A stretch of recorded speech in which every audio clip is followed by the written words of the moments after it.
A goal kick went up into the Miami night sky. And then it did something that footballs are not supposed to do. It stopped. It changed direction. And it dropped straight down out of the air like someone had cut its strings. 90 seconds later, the ball was in the back of the net. A World Cup quarterfinal had been turned on its head. And one of the most remarkable stories of this entire tournament was about to be killed off by something hanging 40 feet above the pitch. The team on the wrong end of it says the goal should never have counted. The technology says nothing happened at all. The referee says he saw nothing. And somewhere in between those three positions sits one of the strangest controversies in World Cup history. This is the story of Norway versus England. A wonder goal, a disallowed goal, a penalty given and then taken away. A superstar striker silenced, and a camera cable that may have just decided which nation gets to dream about lifting the World Cup. By the end of this video, you can decide for yourself whether England earned their place in the semifinals, or whether they got away with one of the great escapes. But first, you need to understand what both of these teams were carrying into that stadium in Miami on the night of July 11th, 2026. Start with Norway, because what Norway did at this World Cup was genuinely historic. This was their first World Cup appearance this century. An entire generation of Norwegian fans had grown up never seeing their country on this stage, and when they finally arrived, they lit the tournament on fire. 5 games played before this quarter-final. Goals scored in every single one of them. 12 scored, 9 conceded. Chaos merchants, entertainers, a team that traded punches with everybody and kept winning anyway. And they were led by the most feared striker on the planet. Erling Haaland came into this match having scored in all 4 of his World Cup appearances. Zoom out further, and the numbers become almost absurd. He had scored in 14 consecutive competitive matches for Norway, racking up 27 goals in that stretch. The last player to score in each of his first 5 games at a World Cup was James Rodriguez in 2014. The last European to do it was Gerd Müller in 1970. That was the company Haaland was chasing in Miami. This was also Norway's first quarterfinal at any major tournament in their entire history. Not just the World Cup, any major tournament, ever. And the history books offered them a warning. Norway had never beaten European opposition at a World Cup.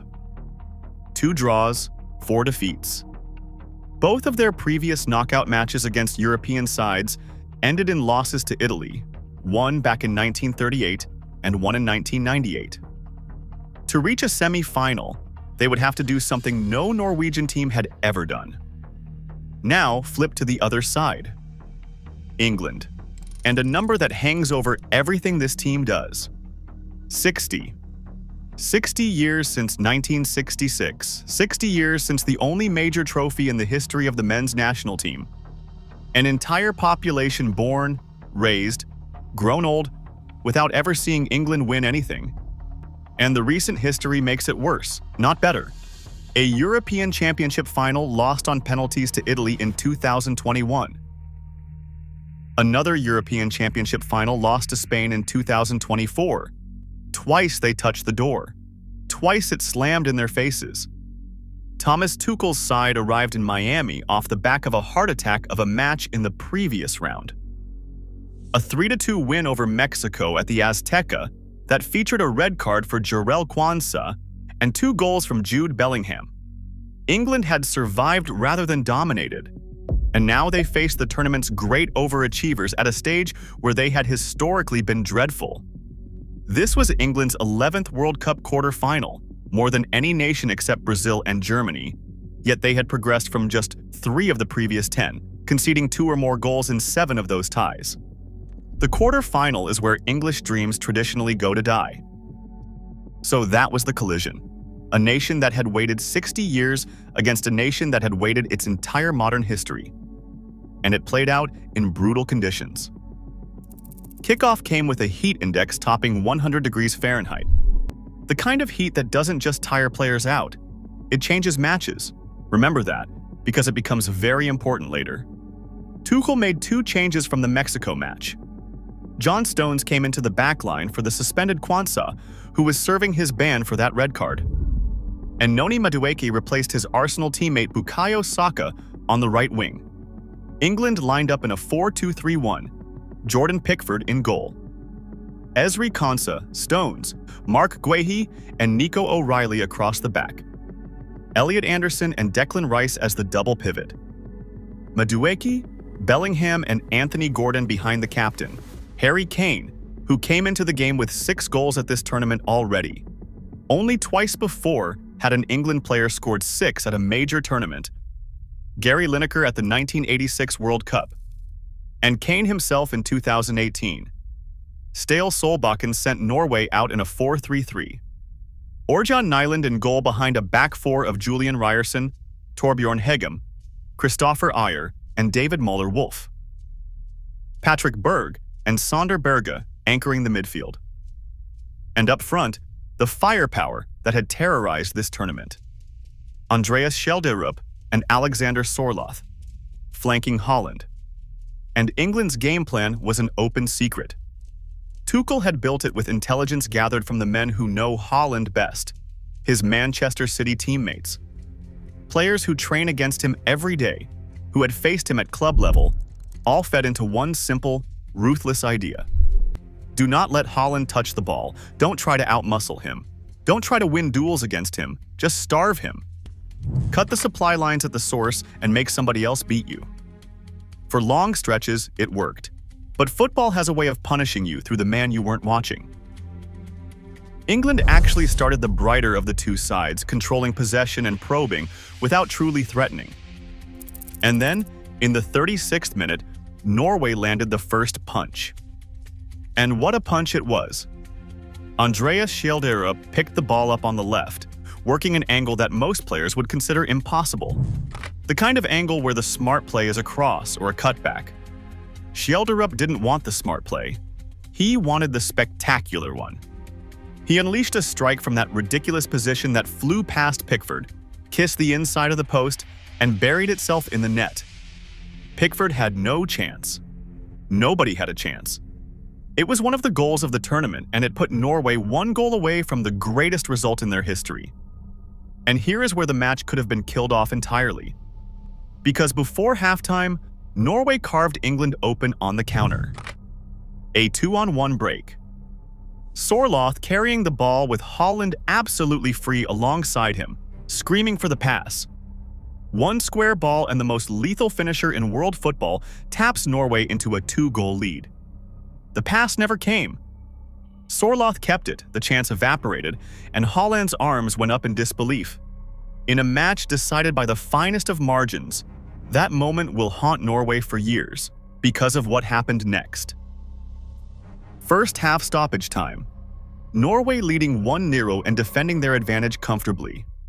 Nyland steps up to take a routine goal kick. He launches it long, aiming for the area occupied by England left-back Nico O'Reilly. The ball climbs into the Miami sky, and then it falls, not on the trajectory it left his boot with. It comes down sharply, almost vertically, dropping out of the air as if it had struck something up there, because it almost certainly had. Suspended above the pitch at Miami Stadium was the Spider Cam. A broadcast camera hanging from 4 tension wires attached to the corners of the ground, gliding around above the players to give television viewers those beautiful overhead angles.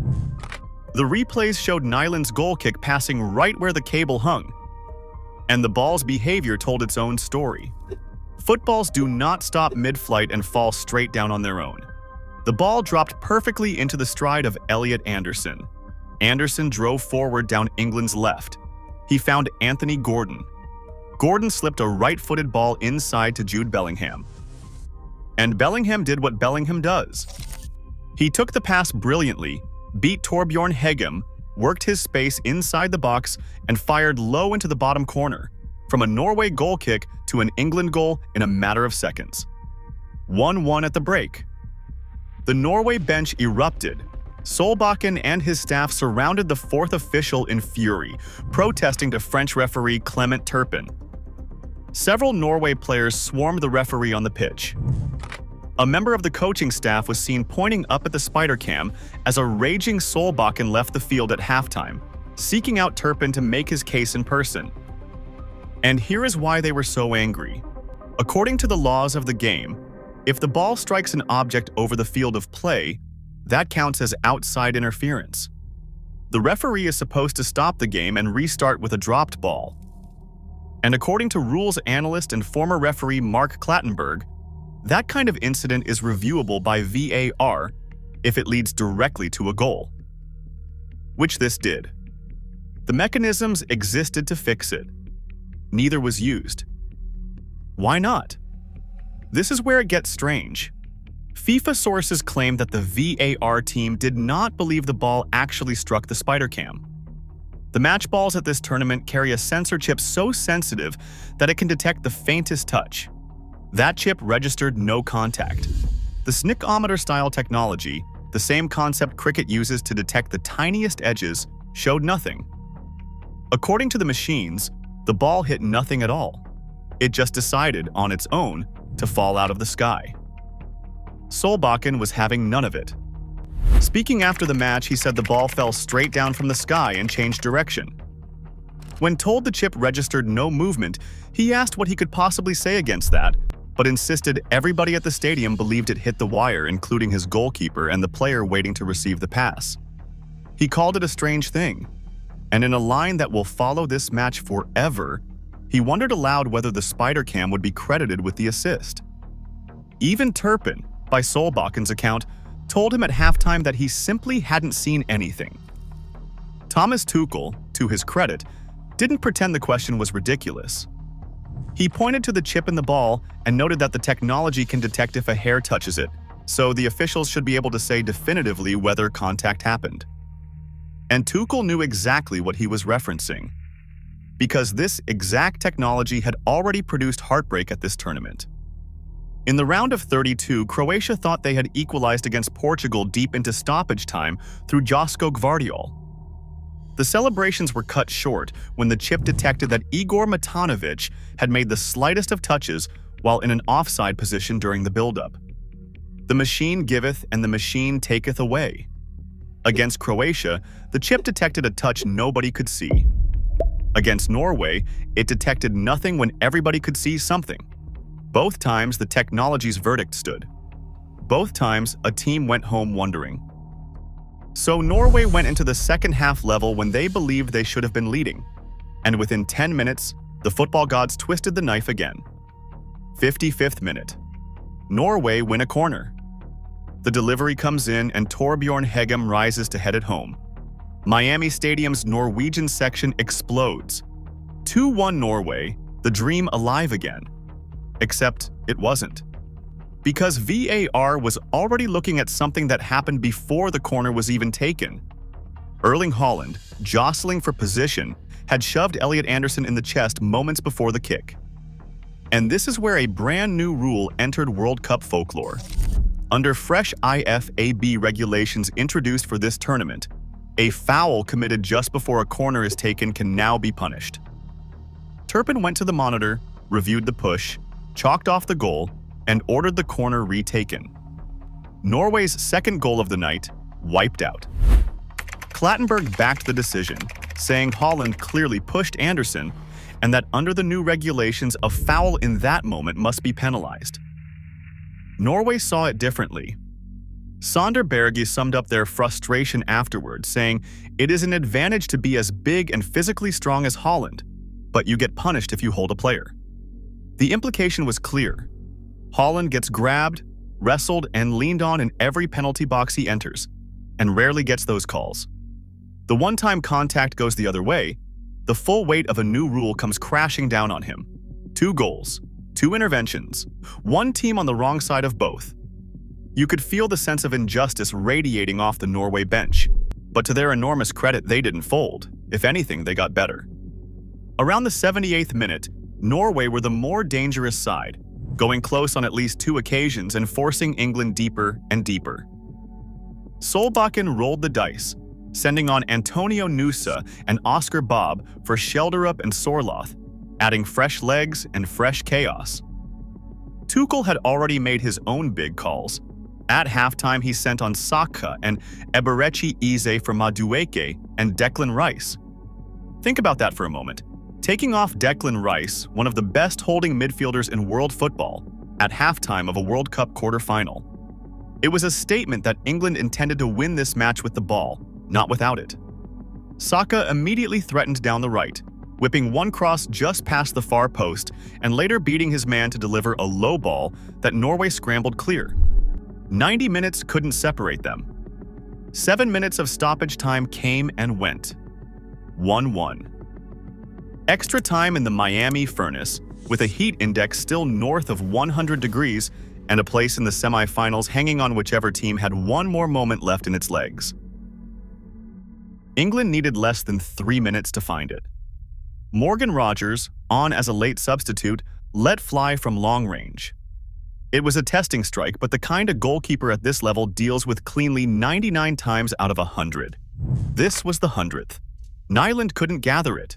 The ball squirmed loose, and lurking exactly where the world's most dangerous opportunist always lurks was Jude Bellingham, reacting quickest, smashing the rebound into the net in the 93rd minute. 2-1 England. Bellingham's second of the night, his fourth goal in 2 matches, and the traveling England fans lost their minds. Cruel doesn't begin to cover it from a Norwegian perspective. They had produced the best goal of the game. They had a second goal taken off the board. They believed England's first should never have stood.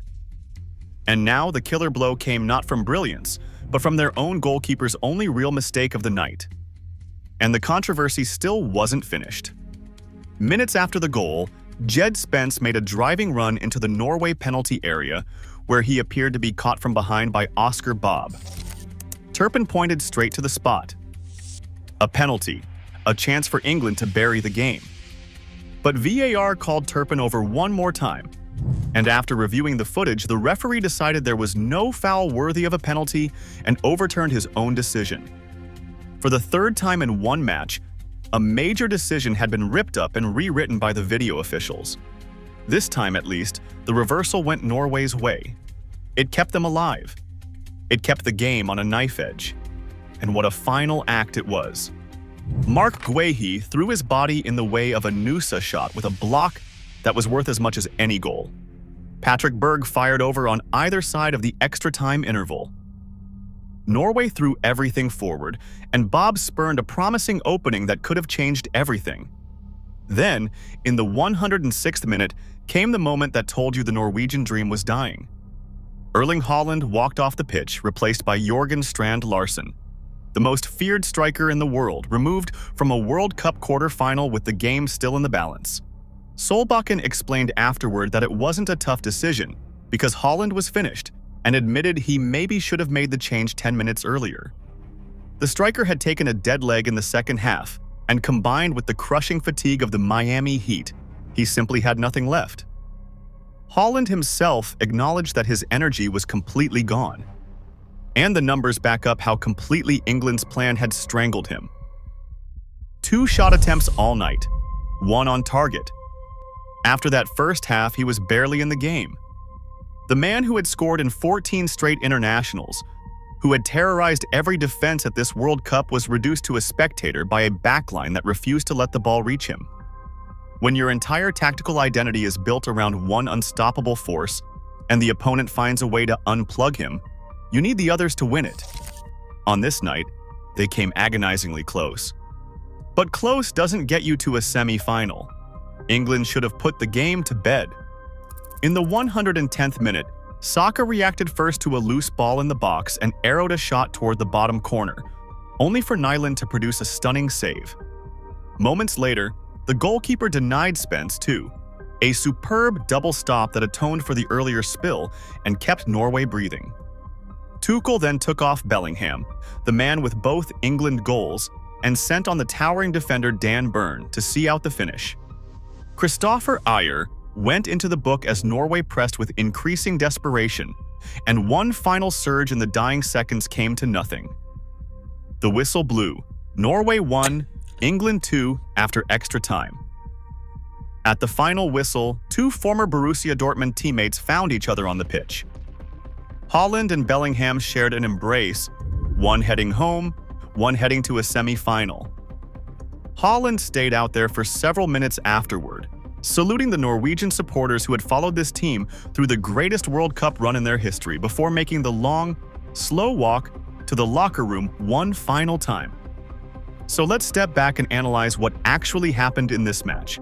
Because strip away the noise, and this was a genuinely fascinating tactical battle that turned on three things. The first was England's suffocation of Haaland. This was Tuchel's masterstroke, built on intelligence from Haaland's own club teammates. You don't beat Haaland by defending him. You beat him by defending the pass before the pass. Konsa, Stones, and Guehi held their line with discipline. Anderson screened the channels he attacks, and the supply simply never arrived. Norway generated real danger in that match, but look at where it came from. A moment of individual brilliance from Schjelderup, a set piece. Transitions through the wide areas. Almost none of it flowed through their superstar. When you force Norway to beat you without Haaland, you have already won half the battle. The second was the substitution game. Tuchel used his bench like a weapon. Saka and Eze at halftime changed the geometry of England's attack. Rodgers, on in the 89th minute, created the winning goal within 4 minutes of extra time starting. Spence won the penalty that was overturned and forced Nyland into a brilliant save. Solbaken's changes, by contrast, were largely forced on him. Ryerson injured. Hegem injured. Haaland empty. In extra time at a Summer World Cup in Florida, the bench battle is often the whole battle, and it was a mismatch. The underlying numbers across those 30 minutes were nearly even. The difference was one loose rebound and the sharpest poacher on the pitch. The third, obviously, is the officiating. And here, every viewer has to make an honest judgment. Take each decision on its own. The Hegem disallowed goal is, by the letter of the new law, correct. Haaland pushed Anderson. The regulation says punish it. You can argue the rule is harsh. You cannot really argue it was misapplied, and a former elite referee publicly endorsed it. The Spence penalty reversal also looks defensible. Soft contact, initially punished, downgraded on review. That call actually rescued Norway.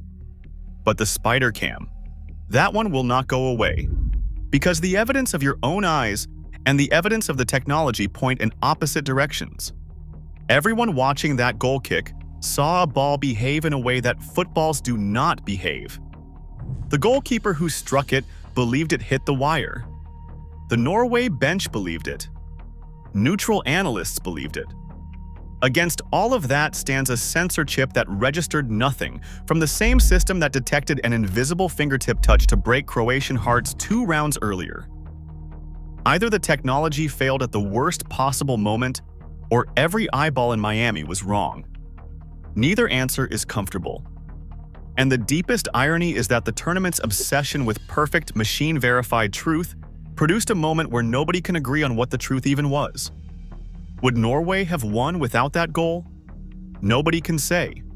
They still had to defend a 1-goal lead for 45 more minutes against an England side loading up with attacking substitutes. Sørloth's refusal to square the ball to Haaland was just as costly as any refereeing decision, and that one was entirely self-inflicted. Great teams close the door when history cracks it open. Norway left it ajar, and Bellingham kicked it in. And that brings us to the man himself. Jude Bellingham has now scored twice against Mexico and twice against Norway, back-to-back braces in the knockout rounds of a World Cup. His 2 goals at the Azteca had already made him the first midfielder in England's history to score 4 or more times in a single World Cup campaign. And the total now stands at 6. Striker numbers, produced from midfield. Both goals in Miami were pure predator finishes. Arriving late, reacting first, punishing the half mistake. His old Dortmund teammate Haaland spent the night starved and shackled. Bellingham spent it feasting on scraps and turned them into a semi-final. For Norway, the ending was brutal, but the journey changed everything. A first World Cup this century. A first major tournament quarter-final in the nation's history. Goals in every single match they played. A team that went toe-to-toe with one of the tournament favorites for 120 minutes and was arguably one camera cable away from leading at halftime. Solbakken said afterward that his side could stand with the best in the world, and after this tournament, nobody is laughing at that claim. The core of this squad is young. They will be back, and when they return, they will carry the memory of Miami with them, the way all great footballing nations carry their scars. For England, the reward is enormous, and the pressure is now suffocating. A fourth World Cup semi-final in their history, and their first since 2018. Waiting for them in Atlanta on Wednesday are Argentina, the defending champions, who ground out a 112th-minute winner against Switzerland in their own quarter-final. Lionel Messi and the holders, standing between England and a first World Cup final since 1966.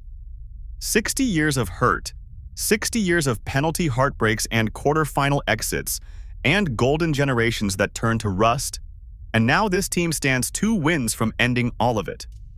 They have survived the Azteca. They have survived Miami. They have survived a match where the sky itself seemed to pick a side. Whether that makes them a team of destiny or a team living on borrowed time is a question Argentina will answer soon enough. Like and subscribe for more hard-hitting stories of the beautiful game. Until next time.